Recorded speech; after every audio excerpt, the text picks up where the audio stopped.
ভাই তুমি যদি মুসলিম ঘরের সন্তান হও তাহলে ফুল ভিডিওটা দেখার জন্য অনুরোধ রইল। ভাই সব জায়গায় মজা করো ঠিক আছে, কিন্তু মসজিদে তারাবি নামাজের সময় কেন মজা করো? তোমাদের কি একবারও বিবেকে বাধা দেয় না? তোমরা কোন জায়গায় এসে বেয়াদবি করতেছো? তোমাদের মনে কি একটু ভয় হয় না? যে মসজিদে দুনিয়াবি কথা বলা নিষেধ, সে মসজিদে এক বন্ধু নামাজে দাঁড়ালে আরেক বন্ধু পিছন থেকে টান দিয়ে নামাজ ভেঙে দেও। এইটা কেমন মজা? এটা কেমন বেয়াদবি? আমাকে বুঝাও। রাস্তাঘাটের মজা, খেলার মাঠের মজা আর মসজিদের মজা কি এক? সব জায়গায় মজা করো ঠিক আছে, এজন্য মসজিদে এসে মজা করবা? ভাই এমনি নামাজ পড়ো না, তারপরে একজন নামাজে দাঁড়াইলো আর তুমি তার নামাজটা ভেঙে দিতেছো। ভাই শোনো, নামাজে দাঁড়ানো মানে স্বয়ং আল্লাহর সামনে দাঁড়ানো, আর একজন আল্লাহকে সেজদা দিতেছে, আল্লাহর কাছে মাথা নত করতেছে, আর তুমি ওই সেজদা থেকে টান দিয়ে সরে ফেলতেছো। কিরে ভাই এটা কেমন বেয়াদবি? নিজের ষষ্ঠের সাথে বেয়াদবি করতেছো না তো? ভাই শোনো, সব জায়গায় মজা চলে না, আল্লাহকে ভয় করো। আল্লাহ চাইলে তোমাদেরকে ওই জায়গায় ধ্বংস করে দিতে পারতো, কিন্তু আমাদের মালিক তো রহমান, পরম দয়ালু। মালিক চাই তোমরা পরিবর্তন হও। আচ্ছা আমি মানলাম মসজিদে শয়তানি করছো, মজা করছো,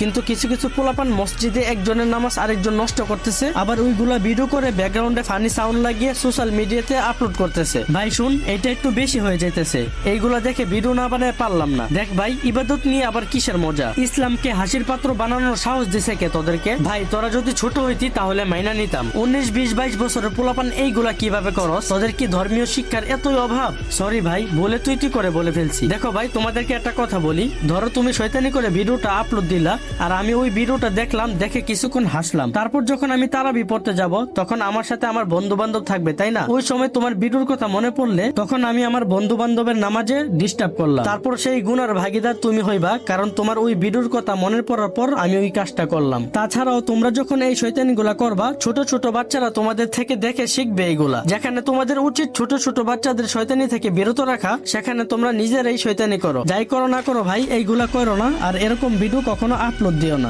আর অন্য অন্য ধর্মের মানুষের কাছে আমাদের ইসলামকে হাসির পাত্র বানায়ও না। আল্লাহ তাআলা আমাদের সবাইকে সঠিক বুঝ দান করুক, আমিন। আর ভাই আপনারা সবাই এই ভিডিওটা বেশি থেকে বেশি শেয়ার করে সবাইকে জানিয়ে দেন, যেন এরকম ভুল আর কখনো কেউ না করে।